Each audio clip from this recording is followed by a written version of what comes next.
प्यारे dear students, कैसे हैं आप सभी लोग। आशा करते हैं आप सभी लोग अच्छे होंगे। आप लोग बोर्ड का एग्जाम मतलब प्री बोर्ड का एग्जाम दे चुके होंगे और आप बोर्ड की तैयारी कर रहे होंगे। आप लोगों ने काफ़ी रिक्वेस्ट की थी कि सर बोर्ड के लिए भी पेपर लाइए, तो मैंने वादा किया था और मैं लेकर आ गया हूँ 7 सेटों की श्रृंखला। 7 सेट अगर हम मैथ के कर लेंगे तो बोर्ड में कोई भी आपको हरा नहीं पाएगा और सभी प्रश्न आप करके आएंगे वहाँ पर। तब आप लोग देखेंगे कि हाँ गुरुजी आप सही कह रहे थे। तो यहाँ पर मैंने एक सेट हल करवा दिया है। अगर आपने नहीं देखा तो प्ले लिस्ट में जाकर देख लीजिए। और ये हमारा है दूसरा सेट, सेट नंबर 2। इसी प्रकार के मैं 7 सेट कराऊंगा। आप सभी लोग प्यार सपोर्ट बनाए रहेंगे। सेट नंबर 2 822 कोड जिसका वी और वी है। आप लोग ये मत सोचना कि ये वाइट कलर का है सर, ये रेड क्यों नहीं है, ब्लू क्यों नहीं है, येलो क्यों नहीं, मतलब इस तरीके के ये कलर क्यों नहीं है सर। तो असल में भैया इनको मैंने प्रिंट कराया है, फोटो कॉपी कराया है, तो इस तरीके के दिख रहे हैं। बाकी यही 7 सेटों में से पेपर आएगा। तो आइए स्टार्ट करते हैं math class 10th board related paper. तो चलिए स्टार्ट करते हैं। पहला प्रश्न सभी साथियों के सामने लिखा है, एक परिमेय संख्या और एक अपरिमेय संख्या का योग होगा। तो भैया ध्यान रखेंगे, जब परिमेय संख्या अपरिमेय संख्या के साथ मिल जाएगी तो वो बन जाती है अपरिमेय संख्या ही बन जाएगी। क्या बन जाएगी? अपरिमेय संख्या बन जाएगी। दूसरा क्वेश्चन है, संख्या 156 का अभाज्य गुणनखंड होगा। तो 156 का अभाज्य गुणनखंड यहीं कर लेते हैं साइड में। 156 को काट लेंगे तो 2 से काटेंगे, 2 सती 14 बचा 1 2 अट्ठी 16। फिर 2 से काटेंगे, 2 तियाँ 6 बचा 1 2 9 18। फिर 2 से काटेंगे 13 मतलब 2 एक कम 2, 2 से नहीं कटेगा 3 से, 3 एक कम 3, 3 तियाँ 9, 13 तियाँ 39, 13 एक कम 13। तो बन गया 2 2 कितनी बार आया है? 2 बार। और 3 आया है 1 बार और 13 आया है। 2 आया है 2 बार, 3 आया है 1 बार और 13 आया है। तो यही राइट आंसर हमारा हो जाएगा बी विकल्प। बी विकल्प माई राइट आंसर। अब देखते हैं, यदि लिखा है 3x plus Y plus 5y, नीचे लिखा है 3x माइनस 5y बराबर 7/3 हो, तो x अनुपात y का मान निकालना है। चलिए इसको हम लोग सॉल्व करेंगे। यहाँ पे लिखा है 3x प्लस 5y, तीसरा क्वेश्चन 3x प्लस 5y, नीचे लिखा है 3x माइनस 5y और बराबर 7/3। तो x अनुपात y यानी x/y का मान निकालना है। ठीक, तो इसको हम भी सॉल्व कर रहे हैं। चलिए यहाँ पर करेंगे तिरछी गुणा। तो ये हो जाएगा 3 तियाँ 9x, 3 पचे 15y, 7 तियाँ 21x, 7 पचे 35y। ये हो गया 9x और ये 21x है तो 21x इधर लाएंगे और बराबर उधर है माइनस का 35y और ये 15y उस साइड लाए जाएंगे तो माइनस का हो जाएगा।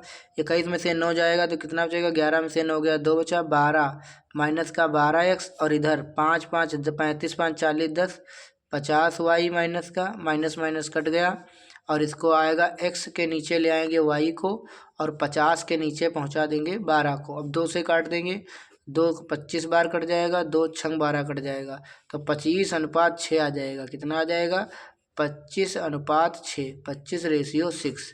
तो इसका राइट आंसर आ गया है 25/6, जो कि ए विकल्प यहाँ पर करेक्ट आंसर है। देखते हैं क्वेश्चन नंबर 4, समीकरण का विविध कर होगा। विविध कर ये समीकरण दिया है 3x² माइनस 2x और दिया है +1/3 बराबर 0। तो इसको सॉल्व करते हैं। क्वेश्चन नंबर चौथा, 3x² माइनस 2x प्लस 1/3 बराबर 0। विविध कर निकालने के लिए समीकरण की तुलना किससे करेंगे? समीकरण की तुलना ax² plus bx plus c बराबर 0 से करने पर तो a का मान आएगा 3 और b का मान आएगा -2 और c का मान आएगा 1/3। तो यहाँ पर निकालेंगे विविध कर। विविध कर का फार्मूला होता है d बराबर b² माइनस 4ac। b² यानी -2 का स्क्वायर माइनस 4 इंटू a का मान 3 और c का मान 1/3। 3 से 3 कैंसिल हो गया, 2 दूनी 4 हो गया, माइनस माइनस प्लस -4 तो ये आ जाएगा 0। विविध कर का मान आ गया भैया 0, जो कि यहाँ पर दिया है विकल्प नंबर ए में। विकल्प नंबर ए इसका राइट आंसर हो जाएगा 0। अगला देखते हैं, निम्नलिखित सारणी का माध्य होगा। ये वर्ग अंतराल और बारंबारता दी है, इसका माध्य हमको निकालना है। चलिए यहाँ पे लिख लेते हैं क्वेश्चन नंबर 5। एक तरफ लिख लेंगे वर्ग अंतराल और एक तरफ लिख लेंगे बारंबारता, बारंबारता माने फ्रीक्वेंसी। तो यहाँ पर वर्ग अंतराल दिया है 2 से 4, 4 से 6, 6 से 8, 8 से 10 और 10 से 12। और बारंबारता दी है 2, 4, 7, 3 और 4। हमें निकालना है माध्य, तो ये यफ है, यक्स निकाल लेंगे, माध्यमान निकालेंगे। मैंने 4 2 6 का आधा 3, 6 4 10 का आधा 5, मैंने 2 2 का अंतर है, 5 2 7, 8 6 14, 7 2 9, 9 2 11। अब इसकी गुणा करा देंगे, यफ एक्स निकाल लेंगे। 3 दूनी 6, 4 पंचे 20, 7 सती 49 और 3 9 3 27, 11 चौक 44। सबको ऐड कर लेंगे। 6 9 6 15, 15 5 20, 2 22, 4 26, 2 4 2 6 2 8, 8 2 10, 4 14, 146 आ गया। और सिग्मा एफ जोड़ लेंगे। 4 2 6, 6 7 7 6 13, 13 3 16, 16 4 20, 20 आ गया। हमको निकालना है माध्य। तो माध्य का फार्मूला क्या होता है, मतलब सिग्मा एफ एक्स बटे सिग्मा एफ, यानी 146 और बटे 20। जीरो काटेंगे, दशमलव लगा देंगे, 2 से काटेंगे, 2 सती 14, 2 तियाँ 6, 7.3 इसका राइट आंसर आ गया, जो कि यहाँ पे 7.3 दिया है भैया डी विकल्प में। किस में दिया है, तो डी विकल्प में 7.3 आंसर दिया है। अब इसको यहाँ पे देख लेंगे, यहीं सॉल्व कर लेंगे इसी पेज पे। कह रहा है ABC त्रिभुज ABC डी समांतर है BC के, यानी ये वाली रेखा जो है, इस रेखा के जब समांतर होती है तो इसमें लगती है थेल्स की प्रमेय। थेल्स की प्रमेय ये कहती है कि भाई इतनी दूरी, मतलब AD बटे BD, यहाँ लिख लेंगे AD बटे BD और बराबर AE बटे यहाँ पर CE या EC। तो ये वाला यहाँ पर थेल्स की प्रमेय से लगाया जाता है। तो यहाँ कितना दिया है 5 सेंटीमीटर, और यहाँ कितना दिया है 3 सेंटीमीटर, यहाँ दिया है 2 सेंटीमीटर, यहाँ CE का मान पूछा है, मतलब AC की माप अच्छा होगी, AC की माप पूछी है, AC। हाँ, तो पहले CE की माप निकाल लेंगे। तो ये हो जाएगा हमारा, तिरछे गुणा करेंगे तो ये हो जाएगा 3 दूनी 6, CE बराबर हो जाएगा 6 बटे ये वाला 5C होगा, तो 5 यहाँ बटे में, 1 मिनट दिख नहीं रहा, 5 बटे में चला आएगा, तो 5 से इसको काटेंगे तो 1.2 आएगा, 12 पंचे 60 होता है, तो C आ गया 1.2, यानी ये आ गया 1.2। तो अब AC की माप पूछा है, तो AC की माप का मतलब है 2 + 1.2, तो ये आ जाएगा 2 1 3.2, 3.2 इसमें नहीं आया है, 1 मिनट चेक कर रहा हूँ। डी समांतर है BC के, तो कह रहा है AD, अच्छा AD 1.5 दिया है, यहाँ पे मैंने देखा नहीं, हमको लगा यहाँ पे 5 है, 1.5 है यहाँ पे भैया। तो 1.5 इसके बटे में जाएगा 1.5, तो दशमलव हटा, इसको फिर से बता देते हैं, यहाँ पे नए पेज पे मिस्टेक हो गई, थोड़ा चित्र उसमें थोड़ा घना था, 1 मिनट। इस तरीके का ये डायग्राम है, A यहाँ पे B यहाँ पे C और ये दिया है D और E। अब यहाँ पर वैल्यूज देखो क्या क्या दी हैं। यहाँ दिया भैया 1.5, यही होता है कि सवाल पूरा पढ़ लेना चाहिए। ये 3 है, ये 2 है और ये निकालना है। तो थेल्स की प्रमेय लगाएंगे, AD बटे BD और बराबर AE बटे CE। तो देखो ये है 1.5 और बटे 3 बराबर 2 बटे यहाँ पे CE। ना ये देखो आधे का डबल है, तो ये भी 2 का डबल होगा, 4 होगा। तो यहाँ पे चलो फिर लगा लेते हैं, तो ये हो जाएगा CE बराबर 3 दूनी 6 बटे 1.5, दशमलव उठाएंगे, 0 बढ़ाएंगे, 15 चक्कू 60, तो CE कितना आ गया 4। ये कितना आ गया 4 आ गया। वैसे भी देखो ये मतलब 1.5 है, 1.5 का आधा 3, मतलब 1.5 का डबल 3 होगा, तो 2 का डबल 4 होगा। और हमें निकालना था AC, तो AC का मतलब 2 और 4 दोनों को जोड़ देंगे, 2 + 4 तो कितना आ जाएगा 6 सेंटीमीटर आ जाएगा, जो कि यहाँ पर पहले ही ऑप्शन में दिया हुआ है। मैंने यहाँ पे देखो घना था भैया, दिखा नहीं, इसलिए मिस्टेक हो गई थी, आपका समय थोड़ा ख़राब हुआ। अब देखते हैं इसके आगे, क्वेश्चन नंबर 7 कहता है बिंदुओं 2, 3 और 4, 1 के बीच की दूरी होगी। तो बीच की दूरी का फार्मूला लगाने के लिए कौन सा फार्मूला लगाएंगे, यहीं पे लगा देते हैं। देखो इसको मान लेंगे x1 y1, इसको मान लेंगे x2 y2, तो x2 - x1 का होल स्क्वायर, यानी 4 - 2 का स्क्वायर प्लस 1 - 3 का स्क्वायर। तो ये हो जाएगा 4 में से 2 जाएगा 2 का स्क्वायर, और ये 3 में से 1 जाएगा -2 का स्क्वायर। तो यह जाएगा 2 दूनी 4, ये भी 4, तो 4 4 कितना आएगा 8, और 8 को लिख सकते हैं 4 गुणे 2, तो 4 का वर्गमूल निकलेगा 2, तो 2√2 इसका मात्रक आएगा, जो कि यहाँ पे आपको दिख रहा होगा बी विकल्प राइट आंसर। अगला कह रहा है द्विघात समीकरण के मूल बराबर है। द्विघात समीकरण के जो है मूल भैया बराबर हैं, द्विघात समीकरण के मूल बराबर हैं। तो कह रहा है कि मान होगा, यन का मान पूछ रहा है, यम का मान पूछ रहा है, ठीक। तो इसको हम लोग लगाते हैं 3x² - 12x प्लस यम। यहाँ पे दिया 8वां number 3x² - 12x plus m बराबर 0। कह रहा मूल बराबर हैं, तो पहले तो समीकरण की तुलना करेंगे किससे, ax² plus bx plus c बराबर 0 से करने पर तुलना करोगे तो a बराबर आएगा 3 और b बराबर आएगा -12 और c बराबर आएगा m। और कह रहा है मूल बराबर हैं, तो विविध कर बराबर हो जाएगा 0, यानी b² - 4ac बराबर 0 होगा। कब, जब मूल बराबर होते हैं तब। तो ये हो जाएगा b² - 4ac उधर चला जाएगा प्लस 4ac। b का मान कितना है, -12 का स्क्वायर, 4a का मान है 3 और c का मान है m। तो ये 12 बराम 144 हो जाएगा, ये 4 तियाँ 12 m हो जाएगा, 12 बराम 144, तो m का मान आ जाएगा प्लस का 12।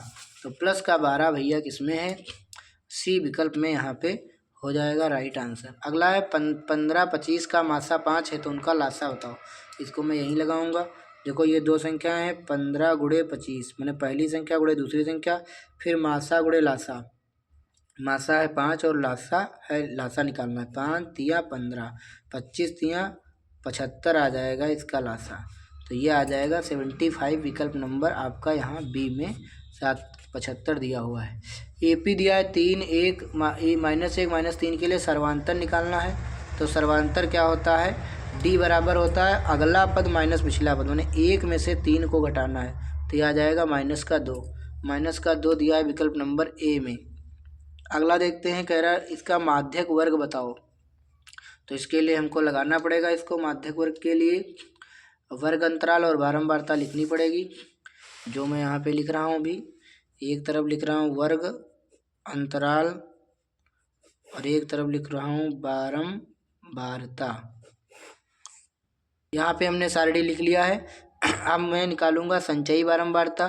तो 2 का 2 हो जाएगा, 2 7 2 9 और 9 3 12 और 12 10 22 और 22 4 26। तो ये जो 26 आया, इस 26 का आधा कर लेंगे मैंने, तो ये आ जाएगा 13। और 13 किस में पड़ेगा, 9 में तो पड़ेगा नहीं, 12 में भी नहीं पड़ेगा, 13 पड़ेगा 22 वाली लाइन में। तो 22 वाली लाइन को गोल करेंगे यहाँ से और ये आ जाएगा आपका माध्यक वर्ग। माध्यक वर्ग आ गया 15 से 20। तो 15 से 20 इसका राइट आंसर होने वाला है, जो कि दिया है आपका डी विकल्प में। अगला है tan a बराबर 1 है, तो 2 sin a into cos a का मान बताना है। देखो tan a बराबर 1 दिया है, तो भैया tan a बराबर a कितने का मान होता है, tan 45 का होता है, तो a का मान आ गया 45 डिग्री। अब चाहे तो यहाँ 45 45 रखते हैं, या ये फार्मूला ही होता है किसका, sin 2 थीटा का, हमने sin 2a का, तो sin 2 और a का मान रख देंगे 45। तो sin 45 दूना कितना हो जाएगा, sin 90, और sin 90 का मान आ जाएगा भैया 1, जो कि दिया है विकल्प नंबर सी में। अगला देखते हैं, एक वृत्त के केंद्र से 25 सेंटीमीटर दूर स्थित बिंदु Q से वृत्त की स्पर्श रेखा की लंबाई 24 सेंटीमीटर है, वृत्त की त्रिज्या निकालना है। तो यहाँ पर देख लेंगे एक चित्र छोटा सा, ये एक हमारा हो गया वृत्त, और वृत्त के केंद्र O से 25 सेंटीमीटर दूर स्थित यहाँ पर कहीं पर क्या है, एक बिंदु Q है 25 सेंटीमीटर दूरी पर स्थित, और ये हो गई आपकी त्रिज्या, और ये हो गई स्पर्श रेखा, इसका नाम हो गया, मान लेते हैं P। तो कह रहा वृत्त की त्रिज्या बताओ। ये 25 है, ये कितना है 24 है, तो ये कितना होगा, ये होगा 7। क्यों, क्योंकि कर्ण का वर्ग, इसको लगा के दिखा देता हूँ आपको समझ आ जाएगा इतने में। तो यहाँ पर क्या होगा, कर्ण का वर्ग, तो कर्ण देख लीजिए यहाँ पे, कर्ण कितना है 25, कर्ण का वर्ग बराबर लंब का वर्ग प्लस आधार का वर्ग। तो यहाँ पे लंब ही तो हमको निकालना था, तो कर्ण का वर्ग करेंगे तो 25 का वर्ग बराबर लंब का वर्ग और प्लस आधार का वर्ग। तो ये हो जाएगा 625 x² प्लस 576। तो 625 माइनस 576 बराबर x² बराबर आ जाएगा 15 से 6 गए 9, और यहाँ 11 में से 7 गया 4। तो इसका जब स्क्वायर लगाएंगे 49 का, तो x का मान आ जाएगा 7। वैसे भी 7, 24, 25 ये ट्रिपलेट होता है, इसको याद रखेंगे। तो ये आपका आंसर आ गया यहाँ पे 7। 13 नंबर क्वेश्चन का आंसर 7 आ गया। थोड़ा टाइम तो लगता है, लेकिन ये सब सवाल आपको बहुत अच्छे समझ में आ रहे होंगे। अगर समझ में आ रहा है भैया तो एक बार वीडियो को जोरदार लाइक कर दीजिए। चलिए अगला प्रश्न देखते हैं यहाँ पर। Question number 14। एक मीनार की ऊंचाई 20 मीटर है। जमीन पर बनने वाली इसकी छाया की लंबाई इतनी है। 20√3 मीटर। उन्नयन कोण का मान पूछा गया है। एक मीनार की ऊंचाई 20 मीटर है। तो पहले मीनार बनाएंगे। यहाँ पर बना लिया, ये मीनार है और इसकी ऊंचाई है कितनी 20 मीटर, और इसकी छाया जो बन रही है वो कितनी बन रही है 20√3 मीटर। तो थीटा पूछ लिया है, इसका नाम दे देते हैं ABC। तो थीटा निकालने के लिए क्या करेंगे, tan थीटा ले लेंगे। लंब बटे आधार, लंब है 20 और आधार है 20√3। 20 से 20 कट जाएगा तो आ जाएगा tan थीटा बराबर 1/√3। तो यह आ जाएगा tan थीटा बराबर tan 30 अंश। तो थीटा आ गया कितना 30 डिग्री आ गया। उन्नयन कोण आ गया 30 अंश। तो इसका राइट आंसर होने वाला है 30 अंश हो गया। अगला देखते हैं 15 नंबर। 14 सेंटीमीटर त्रिज्या के एक वृत्त का एक चाप उसके केंद्र से 30 अंश का कोण अंतरित करता है। संगत त्रिज्यखंड का क्षेत्रफल निकालना है। तो इसको तो देखेंगे। 15 नंबर क्वेश्चन क्या कह रहा है, यह है वृत्तखंड और कह रहा वृत्त का चाप उसके केंद्र पर 30 अंश का कोण अंतरित करता है। ये 14 सेंटीमीटर है, 30 अंश का कोण बना रहा है। संगत त्रिज्यखंड का क्षेत्रफल निकालना है। यहाँ त्रिज्यखंड का क्षेत्रफल निकालना है। तो क्या लगाएंगे, त्रिज्यखंड के क्षेत्रफल के लिए थीटा बटे 360 पाई r स्क्वायर। तो थीटा का मान है 30 और 360 पाई का मान 22/7 r स्क्वायर 14×14। 0 से 0 गया, 3 गया 12 बार, 12×3 36 और 7 दूनी 14 गया, 2 छंग 12 गया, 2 तियाँ 6 गया, 2 11 बार गया। 14 11 के गुणा करोगे 154 आएगा बटे 3 वर्ग सेंटीमीटर। तो 154/3 वर्ग सेंटीमीटर यहाँ पे आएगा। राइट आंसर सी विकल्प में आ जाएगा। जोकर टोपी का आकार कैसा, जोकर की टोपी होती है शंक्वाकार, इस तरीके से होती है जोकर की टोपी, ध्यान रखेंगे। कल्पित माध्यवित और पग विचलन विधि किस विधि सरलीकृत रूप है। प्रत्यक्ष विधि के, डायरेक्ट विधि के यहाँ पर सरलीकृत रूप है। यदि कुछ प्रेक्षणों का माध्य 15 माध्यिका 24 है तो इसका बहुलक बताना है। माध्य 15 माध्यिका है 24, तो बहुलक निकालना। देखो बहुलक का फार्मूला होता है बहुलक बराबर 3 गुणे माध्यिका माइनस 2 गुणे माध्य। तो बहुलक कितना दिया है निकालना है, 3 गुणे माध्यिका, माध्यिका है 24 माइनस 2 गुणे माध्य, माध्य है 15, 24 तियाँ 72, 15 दूना 30, 2 7 में से 2 गया 5, तो ये आ गया 52। 1 मिनट, यहाँ पे 3 गुणे माध्यिका, माध्यिका कितनी है 24, 24 तियाँ आएगा 72 और माध्य कितना है 15, तो 15 दूना हो जाएगा 30, तो 2 7 से 2 गया 5, 52। 1 मिनट, यहाँ पे घटाना गलत हो गया, 2 में से 0 गया 2, 7 में से 3 जाएगा तो 4 बचेगा भैया। 7 से 3 जाएगा तो कितना बचेगा 4, भारी मिस्टेक हो गया था। तो ये 48 आ गया। अब देखते हैं जब एक पासे को एक बार फेंका जाता है तो सम संख्या प्राप्त होने की प्रायिकता क्या होगी। देखो पासे को एक बार फेंकोगे तो टोटल घटनाएं 1 2 3 4 5 6 इतनी आएंगी और इसमें से सम संख्या कौन कौन सी है 2 4 और 6, सम संख्याएं 3 है। सम संख्या प्राप्त होने की प्रायिकता यहाँ पर पूछ रहा है।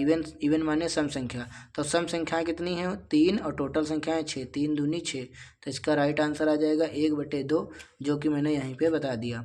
अब है एक अच्छे प्रकार से फेंटे हुए ताश के 52 पत्तों में से एक पत्ते को अचानक निकाला गया है, किसकी क्या होगी बेगम होने की प्रायिकता यानी रानी होने की प्रायिकता।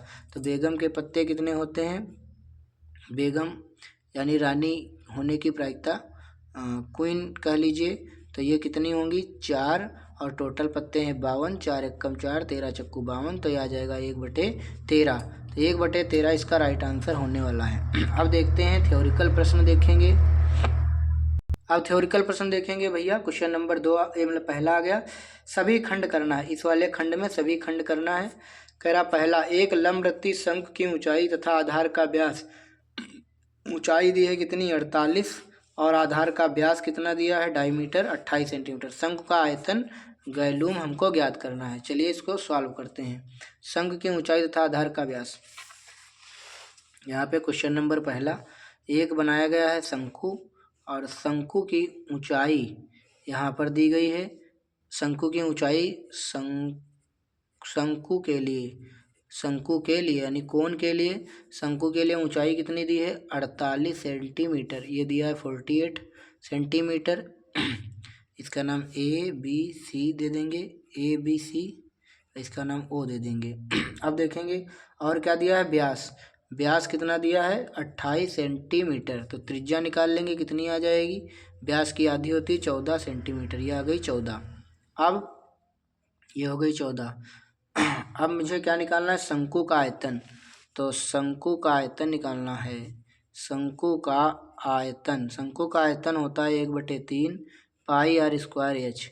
1/3 और पाई का मान रखेंगे 22/7 आर स्क्वायर। आर है 14 × 14 और एच का मान है 48।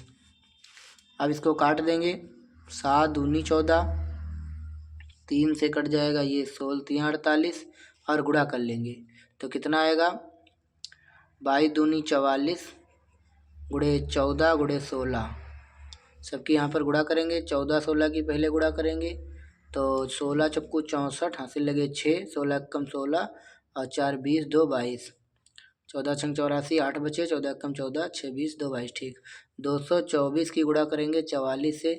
24 चक्कू 96, 4 दूनी 8, 896, 6 9 6 15, हासिल चला 1, 9 1 10 8 18, हासिल चला 1, 8 1 9।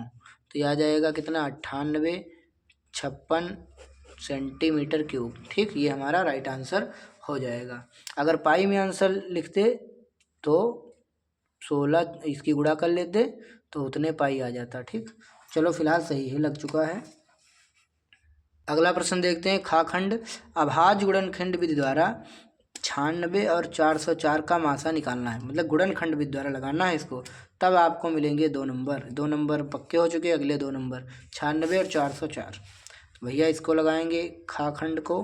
पहले के 96 है और है 404 और लगाना इसको गुणनखंड विधि से। तो पहले इसके गुणनखंड करेंगे।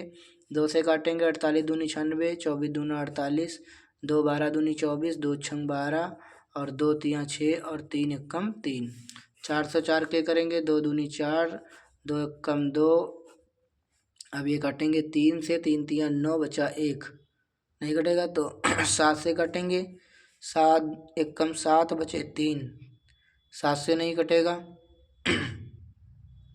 फिर 9 से काटेंगे तो 9 से भी नहीं कटेगा। फिर 11 से काटेंगे, 11 से भी नहीं कटेगा। फिर 13 से काटेंगे, 13 से 91 तो 13 से भी नहीं कटेगा। तो 17 से काटेंगे, 17 छक्का 102 तब भी नहीं कटेगा। तो ये किसको कितने से काटेंगे 19 से काटेंगे, 19 तो उसमें भी नहीं लगेगा, 23 से भी नहीं। तो ये हो गया। तो भैया ये नहीं कटेगा तो इसके लिए हम लोग क्या करेंगे, अब सभी के लिख लेंगे। 96 के 2 गुणे 2 कितनी बार आया है 1 2 3 4 5 बार और 3 आया है 1 बार। और इसमें 404 में क्या आया है 2 गुणे 2 मतलब 2 बार आया है और 101 आया है। तो यहाँ पे मासा जो है कितना आ जाएगा। देखो मासा का मतलब होता है जो दोनों में मिले, तो 2 की पावर 2 दोनों में मिलेगा, यानी 2 दूनी 4 इसका मासा हो जाएगा। चलो उस तरीके से भी इसको लगा लेते हैं कि ये आंसर गलत तो नहीं है। तो 96 को पहाड़ा पढ़ेंगे, 9 दूनी 18 9 27 9 चौक 36, चौक 36 4 बार लगाएंगे, 4 छंग 24, हासिल लगे 2, 4 9 36, 2 38, 4 में से 4 गया 0, 10 में से 8 गया 2, 20 बचा। 20 से 96 करेंगे, 20 चक्कू 80 और 6 9 में से 8 गया 1 16, 16 कम 16 4 बचे और 4 से 16 को 4 चक्कू 16। तो यहाँ पे 4 ही मासा इस तरीके से भी आ रहा है, तो ये हमारा करेक्ट आंसर है। इस तरह से नहीं लगाना है, फिलहाल मैं चेक कर रहा था। अब मैं देखूंगा क्वेश्चन नंबर, आप भी चेक कर लेना ऐसे ही। गाखंड बिंदुओं इतने इतने को मिलाने वाले रेखाखंड 2:3 के अनुपात विभाजित करने वाले बिंदु के निर्देशांक ज्ञात कीजिए। 2 नंबर करो पक्के भैया। -1, 7 और 4, -3 यहाँ पर लगाएंगे इसके गाखंड को। 1 पॉइंट दिया है यहाँ पे -1, 7 और दूसरा दिया है 4, और ये रेखाखंड 2 अनुपात मतलब 2 भाग इधर और 3 भाग इधर विभाजित कर रहा है। बिंदु के निर्देशांक x, y हैं, तो हमको इसी बिंदु के निर्देशांक निकालने हैं। तो देखो मैं इसको मान लूँगा x1 y1, इसको x2 y2, और ये xy हो गया, ये हो गया m1 और ये हो गया m2। मैंने यहाँ लिख लेता हूँ 2:3, ये हो गया m1, ये हो गया m2। अब फार्मूला लगाएंगे बिंदु P के लिए। बिंदु P के लिए x बराबर m1 x2 plus m2 x1 नीचे m1 प्लस m2। y के लिए m1 y2 plus m2 y1 नीचे m1 प्लस m2। तो m1 का मान कितना है 2 और x2 का मान कितना है 4, m2 का मान है 3, x1 का मान है -1, नीचे m1 प्लस m2 मैंने 3 और 2 प्लस 3 5, 4 दूनी 8 -3/5, 8 में से 3 गया 5/5, कैंसिल होकर आ गया 1। तो x का मान कितना आ गया 1। इसके बाद में y वाला लगाएंगे। m1 का मान है 2, y2 का मान है -3, m2 का मान है 3 और y1 का मान है 7, नीचे m1 प्लस m2 3 2 5, 3 दूनी 6, 7 या 21/5, 21 में से 6 जाएंगे 15, 5 20 21 15, 5 3 15। तो यहाँ पे कितना आ जाएगा y का मान 3। तो x तो बिंदु P के निर्देशांक आ गए 1, 3, 1, 3 इसका राइट आंसर हो चुका है और आपके 2 नंबर पक्के हो चुके हैं। अब हम लोग देखेंगे घाखंड। घाखंड में साइन अल्फा बराबर 1/2, कास बीटा बराबर 1/2, तो अल्फा प्लस बीटा का मान निकालना है। बहुत ही आसान प्रश्न है। यहाँ पे घाखंड साइन अल्फा बराबर दिया है 1/2 और कॉस बीटा बराबर दिया है 1/2। देखो साइन अल्फा बराबर 1/2, तो साइन अल्फा बराबर साइन कितने का मान 1/2 होता है साइन 30 का, तो अल्फा का मान आ गया 30 डिग्री। इसी प्रकार कॉस बीटा, कॉस कितने का मान कॉस 60 का मान होता है 1/2, तो बीटा का मान आ गया 60 अंश। अल्फा बीटा आ गया और पूछ रहा था अल्फा प्लस बीटा का मान, तो 30 और प्लस 60, 30 प्लस 60 तो ये आ जाएगा 90 डिग्री। कितना आ गया 90 अंश इसका राइट आंसर आ जाएगा। और ये आपके हो चुके हैं 2 नंबर फिर से पूरे। और अब देखते हैं अगला, कह रहा बिंदु इतने की मूल बिंदु से दूरी ज्ञात कीजिए।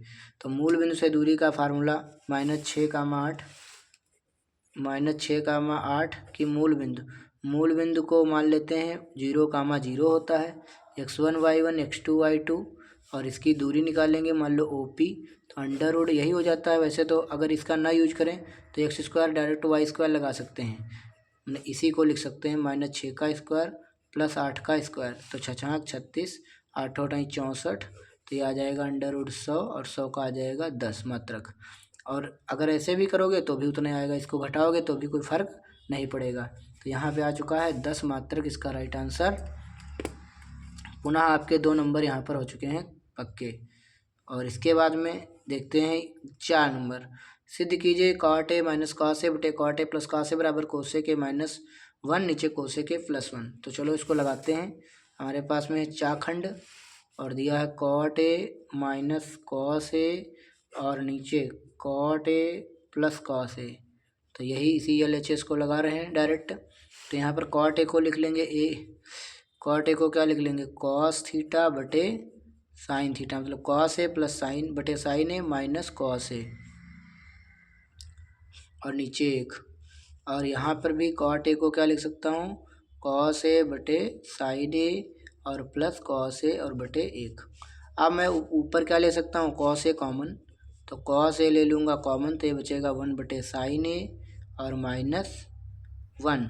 नीचे भी यही बचेगा, cos a कॉमन ले लेंगे 1 बटे साइन a प्लस 1, और cos a काट दूंगा तो बचेगा क्या 1 बटे साइन a होता है कोसेक a -1, और नीचे आ जाएगा कोसेक a प्लस 1, और यही है हमारा RHS। तो ये हमारा फिर से आपका 2 नंबर कवर्ड हो गया। और अब चलते हैं क्वेश्चन नंबर नेक्स्ट की तरफ। क्वेश्चन नंबर आ गया आपका दूसरा। इसमें किन्हीं 5 खंडों को करना है, 6 खंड दिए हैं। तो चलिए यहाँ पर पहले का खंड स्टार्ट करते हैं, और अब आगे भैया 4 नंबर के बहुत ध्यान और धैर्य के साथ में आपको क्वेश्चन पेपर लगाना है। कह रहा AP का समांतर श्रेणी का 17वां पद उसके 10वें पद से 7 अधिक है, सर्वांतर ज्ञात करना है। 17वां पद उसके 10वें पद से। दूसरे का कह रहा है 17वां पद उसके 10वें पद से 7 अधिक है। तो 17वें पद का मान होता है a+16d और 10वें का होता है a+9d और +7। ए कैंसिल हो गया, 16d 9d इधर लाएंगे बराबर 7, 16 में से 9 गया 7d बराबर 7 कट गया, तो d का मान आ गया 1। सर्वांतर आ गया भैया 1। बस लग गया, आंसर हो गया, 4 नंबर पक्के हो गए। अब समीकरण इतने के मूल ज्ञात करना है। √2x² + 7x + 5 √2। तो यहाँ पर इसका करेंगे खाखंड, √2x² + 7x + 5√2 बराबर 0 के मूल निकालना है। तो भैया मूल का मतलब वही होता है शून्यांक, ठीक। तो इसकी गुणा करेंगे तो ये हो जाएगा 5 और √2 2 हो जाएगा, 5 दूनी 10 और 10 के फैक्टर 5 दूनी 10 और 5 2 7।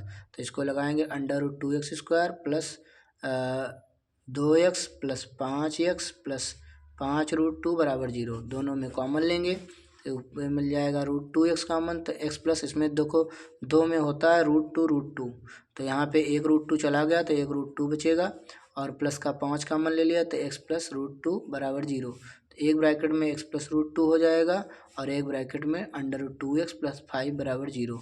तो शून्यांक के लिए क्या करना पड़ता है, यदि x + √2 बराबर 0 तो x बराबर आ गया -√2 और यहाँ लिखेंगे यदि इफ़ √2x + 5 बराबर 0 तो √2x बराबर -5 और x बराबर -5/√2। तो हमारे पास दोनों शून्यांक आ गए -√2 और -5/√2। इसके बाद में देखते हैं गाखंड। कह रहा ये तो लग गया, 4 नंबर इसके भी पक्के हो गए, खा भी लग गया। और गा देखते हैं। एक त्रिभुज ABC की भुजा BC पर D एक बिंदु इस प्रकार है कि ADC बराबर BAC है। सिद्ध करना है CA² बराबर CBCD। चलो इसको लगाते हैं फटाफट से। इसका आ गया गाखंड। त्रिभुज बना लेते हैं ABC।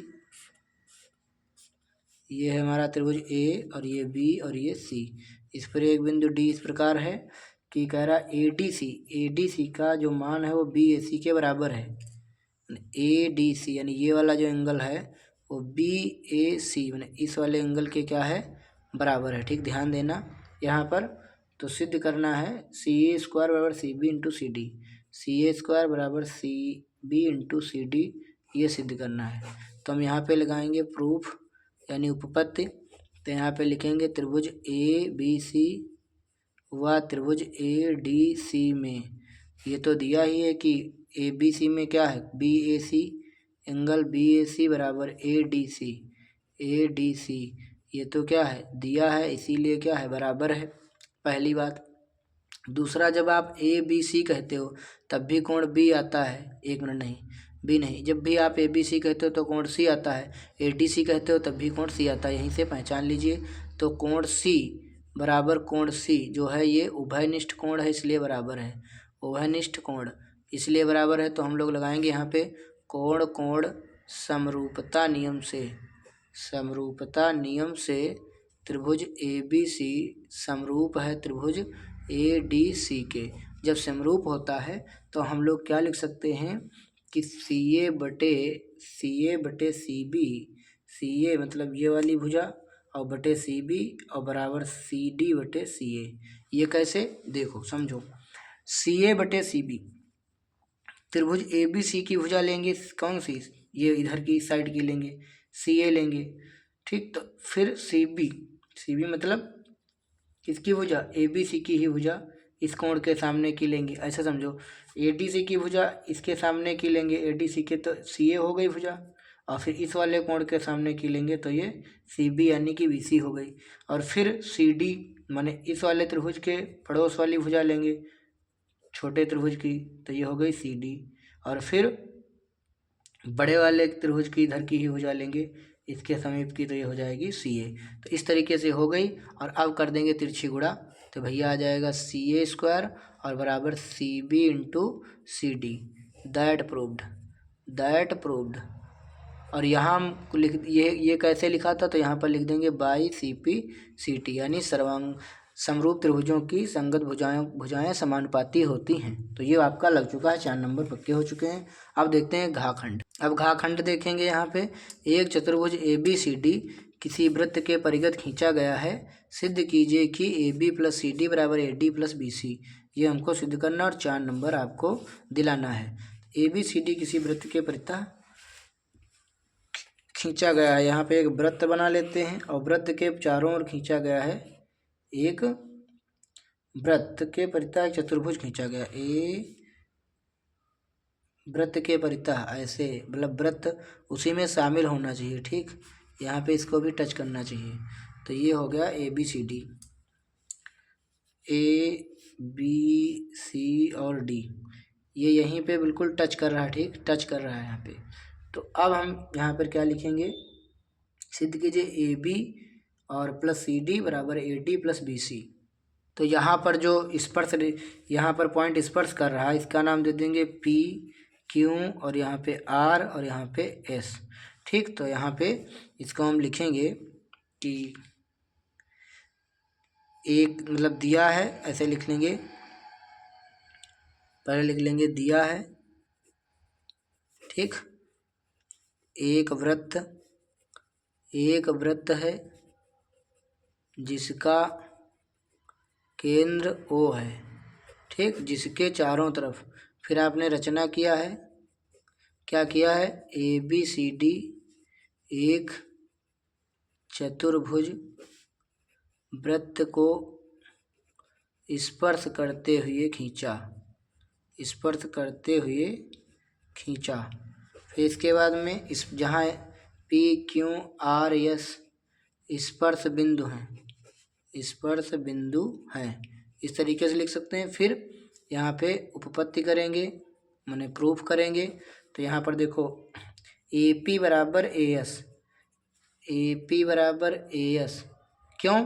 क्योंकि किसी भी बाह्य बिंदु से वृत्त पर खींची गई स्पर्श रेखाओं की लंबाइयाँ समान होती है। यहाँ लिख देंगे किसी बाह्य बिंदु से वृत्त पर खींची गई स्पर्श रेखाओं की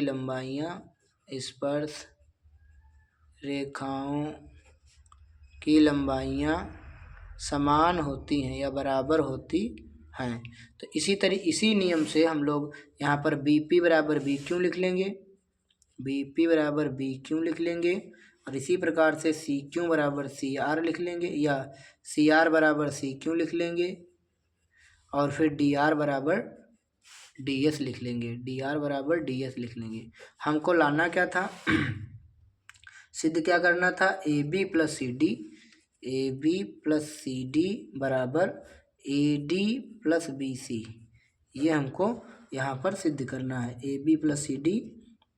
तो देखो भैया, ए बी, ये समीकरण बना लीजिए। एक, इसको बना लो 2, इसको बना लो 3 और इसको बना लो 4। अब ए बी कैसे आएगा, ए बी हमको लाना है प्लस सी डी। तो A B plus C D बराबर A D plus B C कैसे लाना है, तो ए बी कब आएगा, जब ए पी और बी पी जुड़ेगा। और सी डी कब आएगा, जब सी आर और डी आर जुड़ेगा। तो देखो यहाँ लिखेंगे समीकरण 1, 2, 3 व 4 को क्या करने पर, जोड़ने पर। तो जोड़ दीजिए A P plus B P plus C R plus D R और बराबर उस साइड क्या हो जाएगा, ए एस। ध्यान रखना है, ए एस में कौन जुड़ेगा, ए डी लाना, ए एस में डी एस। ए एस और डी एस को एक जगह लिख लेंगे, ए एस डी एस को, A S plus D S और plus B Q plus C Q. अब देखो A P plus B P, तो A P plus B P, A P में जब बी पी जुड़ेगा तो बन जाएगी ए बी और सी आर में डी आर दूरी जुड़ेगी तो बन जाएगी सी डी। तो यहाँ पे इसको एक में कर लेंगे तो ये हो जाएगा ए बी और ये हो जाएगा सी डी। इसी प्रकार से ये हो जाएगा ए डी और ये हो जाएगा बी सी। ठीक, तो ये हमारा हो चुका है दैट प्रूव्ड। यही हमको सिद्ध करना था। तो ये भी भैया आपका हो चुका है 4 नंबर। अब देखते हैं अंगा नंबर प्रश्न में दिया गया, दिए गए आवृत्त वितरण के आंकड़ों का माध्यक दे दिया गया है और x और y के मान निकालना है। टोटल पद यहाँ पर 60 हैं भी बता दिया गया है। चलिए इसको सॉल्व करते हैं। प्रश्न को यहाँ पर हमने नोट कर लिया, वर्गांतर और बारंबारता। अब मुझे निकालनी पड़ेगी संचयी बारंबारता, संचयी बारंबारता, क्योंकि माध्यक निकालना है। तो 5 का भाई 5 हो जाएगा और 5 में x जुड़ेगा तो 5 + x हो जाएगा, और 5 + x में 20 जुड़ेगा तो 20 और 5 25 + x हो जाएगा। 25 में 15 जुड़ेगा, 25 × 5 = 10 40 + x हो जाएगा, और 40 में y जुड़ेगा तो 40 + x + y हो जाएगा। 40 में जुड़ेगा तो 45 + x + y हो जाएगा। अब टोटल यहाँ पे पदों की संख्या बताई गई है 60, और यहाँ पर देखेंगे जब 60 है तो इसमें कितना दिया है, इसमें कितना आया है, इसमें आया है 45 + x + y = 60। तो x + y बराबर कितना आ जाएगा, 60 - 45, 45 5 50 10 60, यानी x + y बराबर आ जाएगा 15, समीकरण नंबर 1। और यहाँ पे n का मान आ गया है 60, तो यहाँ पे लिख लेंगे कि n/2 निकालेंगे, यानी 60/2 यानी आएगा 30। तो भैया जो 30 आएगा तो ये किस में पड़ेगा 30, 5 में जोड़ने से तो आएगा नहीं, 25 में कुछ जब जोड़ोगे तो आएगा 30। इस लाइन को करेंगे गोल, इसको कर लिया गोल, और ये हमारा बनेगा माध्यक वर्ग 20 से 30। तो यहाँ पर लिखेंगे अतः माध्यक वर्ग कितना होने वाला है, 20 से 30। अब देखो माध्यक का फार्मूला देखते हैं। माध्यक का फार्मूला क्या होगा, L + n/2 - CF और f × h, ये फार्मूला होता था। L का मान इसमें से जो है निम्न सीमा आ जाएगी 20, L का मान, और किसकी n/2 तो पहले से 30 है, इसको लिख लेंगे। और CF देखो कौन होगा, CF संचयी बारंबारता वाली लाइन में उसके ऊपर वाला होता है, ये होगा 5 + x, मतलब जो लाइन को गोल करते हो उसके ऊपर वाला होगा। और यफ कौन सा होगा, जिस लाइन को गोल किए हो, यफ वाई लाइन में बारंबारता वाली लाइन में बारंबारता होगी। तो यफ का मान आ चुका है 20, और CF का मान आ चुका है 5 + x, और यच का मान कितना आ गया है, यच माने अंतराल 20 और 30 में अंतराल कितना है 10। अब लगाएंगे माध्यक का सवाल। तो यहाँ पर L का मान रखेंगे 20 + n/2 का मान 30, CF का मान 5 + x, और यफ का मान है 20 और यच का मान है 10। तो इसको काट देंगे, 0 से 0 कट जाएगा। और माध्यक सवाल में दे दिया गया था 28.5, यहाँ पे आप लोग देख सकते हैं क्वेश्चन में 28.5 यहाँ पे माध्यक दिया गया है। तो चलिए 28.5, ये 20 इस साइड लाओगे माइनस का हो जाएगा, उधर 30 - 5 - x नीचे 2, इतना बचेगा। तो ये 28 में से 20 जाएगा 8.5 बराबर 30 में से 5 गया 25 - x/2, तिरछी गुणा कर देंगे तो यह आ जाएगा 8 दूनी 16, 1 17, मैंने 8.5 का 17 हो जाएगा डबल, 25 - x इस साइड लाओगे प्लस का हो जाएगा, 17 उस साइड ले जाओगे माइनस का हो जाएगा। तो 15 में से 7 गया 8 आ जाएगा x का मान, और इसका मान रख देंगे समीकरण 1 में, x + y = 15, समीकरण 1 से x + y = 15, x का मान है 8 + y = 15, तो y = 15 - 8 तो यह आ जाएगा 7। तो y का मान आ गया 7। तो x और y के मान निकाल दिए, और इसी के साथ आपका क्वेश्चन नंबर जो है ये अंगा लग गया, और 4 नंबर आपको पुनः दिलवा दिया। अब चाखंड है, आप छोड़ भी सकते हैं, कर भी सकते हैं। किसी कारण 12 खराब पेन 132 अच्छे पेनों में मिलाए गए हैं। प्रायिकता वाले पाठ से केवल देखकर यह नहीं बताया जा सकता कोई पेन अच्छा कि खराब है, लिखने पता चलेगा। इस मिश्रण में से एक पेन अचानक निकाला जाता है, निकाले गए पेन के अच्छा होने की प्रायिकता निकालना है। तो देखिए इसको सॉल्व करते हैं, इतने में आ जाएगा ये क्वेश्चन। क्या है, खराब पेन, यहाँ पे लगाएंगे चाखंड को लगाएंगे कि खराब पेन कितने हैं, खराब पेन है 12, अच्छे पेन कितने हैं, अच्छे पेन हैं 132। तो कुल पेन कितने होंगे, 2 2 4 3 1 4, 144। तो कह रहा है अचानक निकाला गया पेन अच्छा होने की प्रायिकता, तो अच्छा पेन निकालने की प्रायिकता, अच्छा पेन की प्रायिकता, अच्छे पेन है कितने 132, कुल पेन कितने 144। तो इसको 12 से काटेंगे, 12 × 144, 12 × 12, 12 × 12, तो हर 12 पेनों में 11 पेन अच्छे होंगे, ये इसकी प्रायिकता आ गई। और 4 नंबर इसके भी मिलेंगे आपको इतने छोटे से क्वेश्चन के, तो ये भी लग चुका है। अब देखते हैं इसके आगे। दो नंबर लग गए, 2 नंबर के सभी प्रश्न। अब देखते हैं तीसरा प्रश्न देखेंगे। तीसरा क्वेश्चन है, एक भिन्न 1/3 हो जाती है जब उसके अंश में से 1 घटाया जाता है, और वह 1/4 हो जाती है जब हर में 8 जोड़ दिया जाता है। भिन्न ज्ञात कीजिए। ठीक, इसको चलिए सॉल्व करते हैं। एक भिन्न 1/3 हो जाती है जब उसके अंश से 1 घटाया जाता है। तो पहले लिखेंगे माना भिन्न का अंश मान लेंगे x, और भिन्न का हर मान लेंगे y। तो भिन्न क्या बनेगी, अंश बटे हर, x बटे वाई। तो कह रहा था कि भिन्न 1/3 हो जाती है। पहली शर्त, भिन्न 1/3 हो जाती है कब, जब उसके अंश से 1 घटाया जाता है। तो इसकी तिरछी गुणा करेंगे तो आएगा 3x - 3 बराबर y, समीकरण नंबर 1। और शर्त अगली, दूसरी शर्त क्या है, कह रहा है यह 1/4 हो जाती है कब, जब उसके हर में 8 जोड़ दिया जाता है। तो ये हो जाएगा 4x बराबर y + 8। अब इस समीकरण 1 से y का मान उठा के इसमें रख देंगे। तो y की जगह पर 3x - 3 और प्लस 8। तो 4x, ये 3x इधर आएगा, 8 में से 3 चला जाएगा तो 5 बचेगा प्लस का। 4 में से 3 गया, 1x बराबर 5। x का मान आ गया 5, और x का मान रखेंगे समीकरण 1 में। समीकरण 1 से तो 3x - 3 बराबर y, 3x की जगह 5 - 3 बचे 15 - 3। तो 15 में से 3 जाएगा, बचेगा 12। y का मान आ गया 12। तो भिन्न क्या बनेगी, x बटे वाई, यानी 5/12। राइट आंसर 5/12 आ चुका है। अब हम देखते हैं इसके अथवा वाला। एक विमान अपने निर्धारित समय से आधा घंटे की देरी से चलता है। 1500 किलोमीटर की दूरी पर समय पर पहुंचने के लिए उसे अपनी निर्धारित चाल से इतनी बढ़ानी पड़ती। विमान की चाल ज्ञात कीजिए। इसको सॉल्व करते हैं। तो यहाँ पर देखते रहेंगे सवाल। समय कितना दिया गया है, समय है आधा घंटा, माने 30 मिनट का मतलब होता है आधा घंटा। ठीक, और इसके बाद में दूरी कितनी है, दूरी है दूरी है आपकी 1500 किलोमीटर। समय, दूरी, और हमको निकालना है चाल। तो यहाँ पर मान लेंगे चाल मान लेंगे x किलोमीटर प्रति घंटा।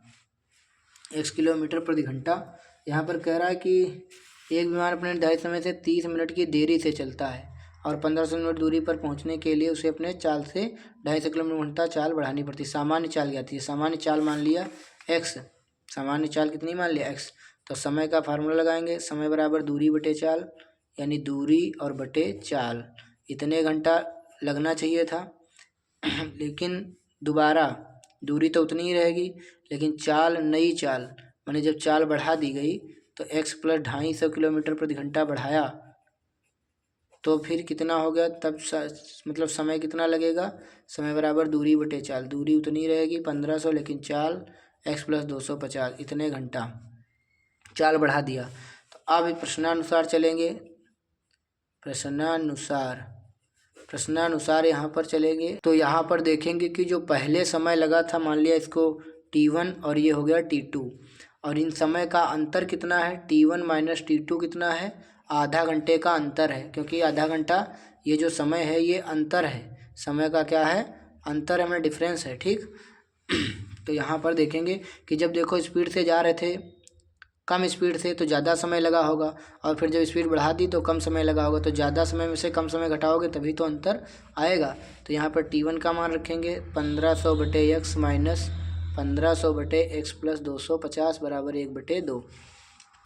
1500 कॉमन ले लेंगे तो 1/x माइनस 1/x + 250 बराबर 1/2। तो ये कितना आएगा, x + 250 माइनस x, नीचे x² और प्लस 250x, और बराबर 1/, ये 1500 दूनी 15 दूनी 30 हो जाएगा, और 2 0 3000 हो जाएगा। ये कट गया, अब तिरछी करेंगे गुणा तो ये हो जाएगा x² + 250x बराबर 3 0, और 3 से 3 0 ये, और 1 0 ये, 4 0 और 25 × 75, इतना हो जाएगा। अब इसको इस साइड लाएंगे, x² + 250x minus 75। 1 minute light चली गई, यहाँ पे लाइट चली गई थी थोड़ा, तो 75, और ये कितने 0, 4 0, बराबर 0। अब इसके फैक्टर करेंगे तो फैक्टर कितने आएंगे, एक्स स्क्वायर, यहाँ पे 1000 एक्स में से कितना घटा देंगे, 75, 750, 750 एक्स माइनस 750 और 4 जीरो बराबर 0, मतलब इतने घटा देंगे 750 तो आ जाएगा 250, 750 800 1000, और इसकी गुणा करोगे तो 75 और 4 जीरो फिर हो जाएंगे। अब यहाँ पे कॉमन लेंगे फटाफट से, एक्स कॉमन ले लेंगे, एक्स प्लस हो जाएगा 1000 और माइनस का 750 कॉमन लेंगे तो एक्स प्लस हो जाएगा 1000। तो एक ब्रैकेट में और बराबर 0 भी चल रहा है यहाँ पे, तो एक ब्रैकेट में एक्स प्लस 1000 आएगा और एक ब्रैकेट में एक्स माइनस 750 आएगा। तो यहाँ लिखेंगे यदि एक्स प्लस 1000 बराबर 0 तो एक्स बराबर आएगा माइनस का 1000, जो कि माइनस का आंसर लिया नहीं जाता है। यदि एक्स माइनस 750 बराबर 0 तो एक्स बराबर आएगा प्लस का 750। तो उसकी सामान्य चाल जो थी इतनी आ गई, अतः वायुयान की सामान्य चाल 750 किलोमीटर प्रति घंटा होगी। अब हम तीसरा क्वेश्चन यहाँ पे पूरा कर चुके हैं भैया, कंप्लीट, देख सकते हो 6 नंबर आप लोगों को मिल चुके हैं, मतलब एक ही करना है आपको जो पसंद आए। और इसके बाद में करते हैं क्वेश्चन नंबर 4। क्वेश्चन नंबर 4 कह रहा है एक सड़क 80 मीटर चौड़ी, सड़क के दोनों और आमने सामने समान ऊंचाई वाले 2 खंभे लगे हुए हैं। खंभों के बीच सड़क पर स्थित किसी बिंदु से इन दोनों खंभों के शिखर के उन्नयन कोण 60 अंश और 30 अंश हैं। खंभों की ऊंचाई और खंभों से बिंदु की दूरी ज्ञात करनी है। चलिए इसको सॉल्व करते हैं नेक्स्ट पेज पे। तो यहाँ पर बनाएंगे डायग्राम क्वेश्चन नंबर 4 का। 80 मीटर चौड़ी सड़क हो गई और दोनों ओर समान लंबाई के यहाँ पर खंभे लगाए गए हैं, और एक का बन रहा है आमने सामने समान लंबाई खंभे, खंभों के बीच सड़क पर स्थित दोनों उन्नयन कोण 60 और 30 है। तो ये हो गया मान लिया 60 अंश, तो ये हो गया यहाँ पे, ये हो गया 30 अंश। ठीक, तो ये बीचों बीच में नहीं है, ध्यान देंगे यहाँ पे। इसका नाम ए बी सी डी और ई दे दिया, और इसकी कितनी है 80 मीटर। तो एक की मान लेंगे x मीटर, तो दूसरी हो जाएगी 80 माइनस x मीटर। ठीक, और ऊंचाई समान ही है तो h मीटर हो जाएगी, तो इसकी भी h मीटर हो जाएगी। तो यहाँ पे मान लेंगे, माना दोनों खंभों की ऊंचाइयाँ कितनी h मीटर, और यहाँ पर BC माने कह रहा है कि खंभों से बीच की दूरी भी ज्ञात करना है, खंभों की ऊंचाई और खंभों से बिंदु की दूरी ज्ञात करना है। तो पहले खंभे की बिंदु से दूरी कितनी मान लिया है x मीटर, तो दूसरे खंभे की बिंदु से दूरी कितनी 80 माइनस x मीटर। अब भैया सॉल्व करेंगे। पहला त्रिभुज ले लेंगे ए बी सी, एक तरफ ले लेंगे त्रिभुज ए बी सी में, तो क्या लेंगे, लंब और आधार में tan का संबंध होता है, तो tan 60 बराबर लंब बटे आधार, tan 60 का मान √3 होता है h बटे x, तो h बराबर हो जाएगा x √3। और इस साइड लेंगे त्रिभुज, फिर कौन सा EDC ले लेंगे, EDC में इसमें लेंगे tan 30 और लंब है h और आधार है 80 माइनस x। tan 30 का मान 1/√3 h बटे 80 माइनस x, तिरछी गुणा करेंगे 80 माइनस x बराबर h √3। तो यहाँ पर h का मान लिख देंगे समीकरण 1 से, तो ये हो जाएगा 80 माइनस x बराबर h की जगह रख देंगे x √3, और √3 ये पहले से है यहाँ पे, तो ये हो जाएगा 3x, और ये माइनस x इस साइड आएगा तो प्लस x, और 80, तो ये 3x 1x कितना हो जाएगा 4x, 80 4 20 चक्कू 80, तो x का मान आ गया 20। आ चुकी है लाइट, तो यहाँ पर x का मान 20 आ गया। तो h समीकरण 1 से h का मान कितना आ जाएगा, x की जगह रख देंगे 20√3, तो यहाँ लिख देंगे अतः खंभों की ऊंचाइयाँ कितनी आ गई, खंभों की ऊंचाई आ गई है 20√3 मीटर, और पहले खंभे की बिंदु से दूरी कितनी थी x मीटर, यानी आ चुकी है 20 मीटर, और दूसरे खंभे की बिंदु से दूरी कितनी थी 80 माइनस x, तो ये 80 माइनस x माने 20, तो ये आ जाएगी 60 मीटर। यहाँ पे चित्र में देख सकते हो, ये हो गई 20 मीटर, तो इधर हो जाएगी 60 मीटर, और ये हो जाएगी 20√3, 20√3। ये हमने बता दिया। आपका ये क्वेश्चन लग चुका है। 6 नंबर पक्के हो चुके हैं। अब ये नहीं लगाना चाहते तो इसके अथवा वाला, ये भी 6 नंबर में ही है, तो इसको अब सॉल्व करते हैं। 6 नंबर और दिलाते हैं आपको। तो छठा इसका अथवा वाला है, भूमि के एक बिंदु से 20 मीटर ऊंचे भवन के शिखर पर लगी एक मीनार के तल और शिखर के उन्नयन कोण 45 और 60 हैं, तो मीनार की ऊंचाई ज्ञात कीजिए। कह रहा है भूमि के एक बिंदु से, चौथे का अथवा वाला है। कह रहा भूमि के एक बिंदु से 20 मीटर ऊंचे भवन, ये 20 मीटर ऊंचा भवन है, 20 मीटर ऊंचे भवन के शिखर पर लगी एक मीनार, इस पे एक मान लिया मीनार लगी है। मीनार के तल और शिखर के उन्नयन कोण कितने हैं? 45 और 60 हैं। माने तल का कितना है? 45 अंश, और उसका शिखर का कितना है? 60 अंश। तो ये हो गया इतना 20 मीटर ऊंचाई, और इसकी मान लेते हैं h मीटर ऊंचाई, और यहाँ मान लेते हैं x मीटर दूरी बिंदु से। अब हमको क्या निकालना है? मीनार की ऊंचाई ज्ञात करना है। तो यहाँ लिखेंगे माना मीनार की ऊंचाई है h मीटर। अब यहाँ पर है a b c और यहाँ पे d, तो हम लगाएंगे पहले त्रिभुज ABC में, त्रिभुज ABC में tan 45 लंब बटे आधार, लंब है 20, आधार है x, तो tan 45 का मान 1 होता है, और 20 बटे x तिरछी गुणा करेंगे तो x बराबर आ जाएगा 20 मीटर, यानी यहाँ भी आ जाएगा 20 मीटर। अब लेना है हमको कौन सा त्रिभुज? DCB में तो क्या होगा? tan 60, और लंब कितना है? h प्लस 20 और बटे आधार है 20। अब तो 20 पता ही चल गया है। tan 60 का मान √3, और इधर हो जाएगा h प्लस 20 बटे 20, तिरछी गुणा h प्लस 20 बराबर 20 √3, तो यह आ जाएगा h बराबर 20 √3 माइनस 20 कॉमन ले लेंगे, √3 माइनस 1 मीटर, ये आ गई ऊंचाई। तो ये हो गया क्वेश्चन नंबर चौथा। अब यहाँ पर देखेंगे क्वेश्चन नंबर 5वां। करा लकड़ी के एक ठोस बेलन के प्रत्येक सिरे पर एक अर्धगोला खोद कर निकालते हुए चित्रानुसार एक खिलौना बनाया गया है। यदि बेलन की ऊंचाई 10 सेंटीमीटर है और आधार की त्रिज्या 3.5 सेंटीमीटर है, तो इस खिलौने का संपूर्ण पृष्ठीय क्षेत्रफल ज्ञात कीजिए। पाई का मान 22/7 लेना है। ये चित्र भी बताया गया है, यहाँ पर चित्र देख सकते हो। मैं इसको इस पे भी बनाऊंगा। 5 नंबर चित्र हमने बना लिया है इस पर भी, और इसकी ऊंचाई कितनी है? 10 सेंटीमीटर, और इसकी त्रिज्या कितनी है? यहाँ पर त्रिज्या है इसकी 3.5 सेंटीमीटर, ये त्रिज्या है उस 3.5 सेंटीमीटर। अब हम सॉल्व करते हैं। यहाँ पर सबसे पहले लिखेंगे बेलन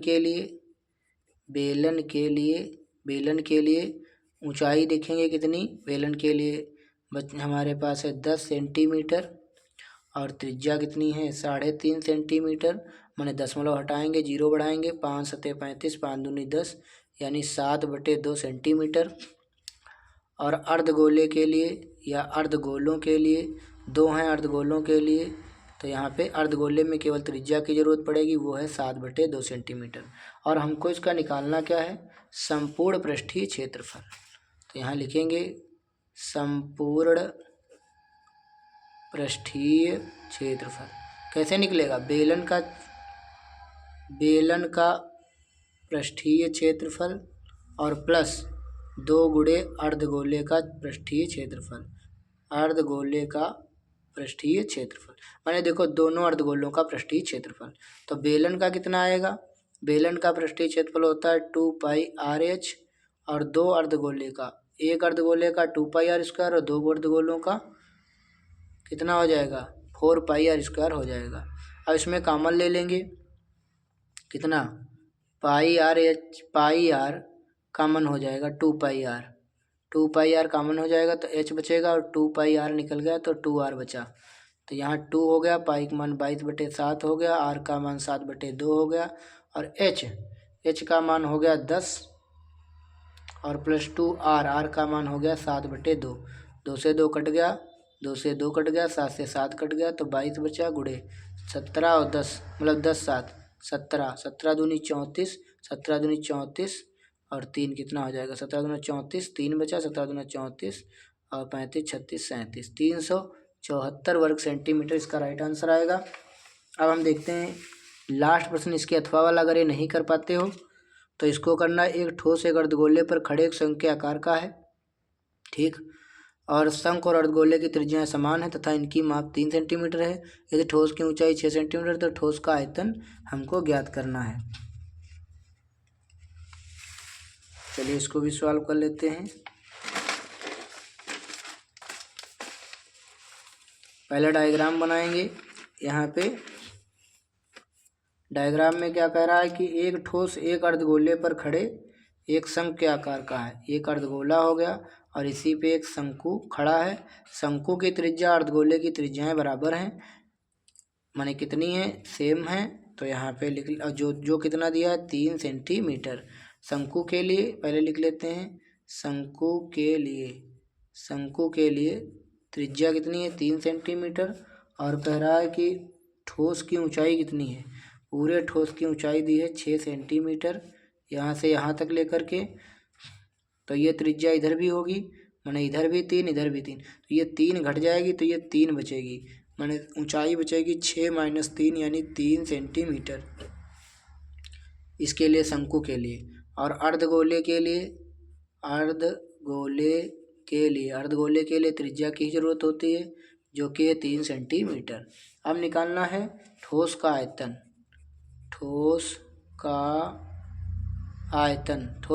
निकालना है। तो ये हो जाएगा शंकु का आयतन और प्लस अर्धगोले का आयतन। तो शंकु का आयतन 1/3, फिर लाइट चली गई, दोबारा स्लाइड चली गई थी। ये हो गया शंकु का आयतन 1/3 πr²h और अर्धगोले का आयतन पूरे गोले का होता है 4/3 πr³। यहाँ पे होगा 2/3 πr³। तो इसमें से कॉमन ले लेंगे, कितना पाई मिल जाएगा, r² मिल जाएगा और नीचे मिल जाएगा 3। तो यहाँ बचेगा h प्लस πr² चला गया तो 2 बचा और r बचा। अब वैल्यू पुट करेंगे। पाई का मान 22/7 ले लेंगे या तो फिर पाई में ही आंसर लिख देंगे। r² कितना दिया है 3, 3 × 3 2 बार लिख लेंगे 1/3। h का मान कितना था 3 और r का मान यहाँ पर 3, 3 से 3 कट गया तो यह आएगा 3 पाई और यहाँ आएगा 3 + 3 दूनी 6, 6 3 9, तो 9 तियाँ कितना आएगा 27 पाई का सेंटीमीटर क्यूब राइट आंसर आएगा। साथियों यहाँ पर हमने पूरा पेपर बहुत मेहनत करके पढ़ाया है। आप लोग सोच रहे होंगे थोड़ा मैं फास्ट चल रहा हूँ, तो फास्ट चलने का कारण भी है। कारण ये है कि अब 3 घंटे का पेपर है और 1 घंटे में सॉल्व कराना है, तो थोड़ा स्पीड से ही पढ़ाना पड़ेगा। आप लोग कमेंट जरूर करेंगे कि आपको पेपर कैसा समझ में आया। अगर वीडियो पसंद आ रहा है तो वीडियो को लाइक करें, अपने दोस्तों तक शेयर करें और कमेंट करें कि अगला पेपर आपको कौन सा चाहिए। तो मैंने वादा किया था तो मैं सेट नंबर 2 सॉल्व करा दिया। अब अगली वीडियो में हम लेकर आएंगे सेट नंबर 3। तब तक के लिए आप सभी का बहुत बहुत धन्यवाद। वीडियो देखने के लिए थैंक यू सो मच।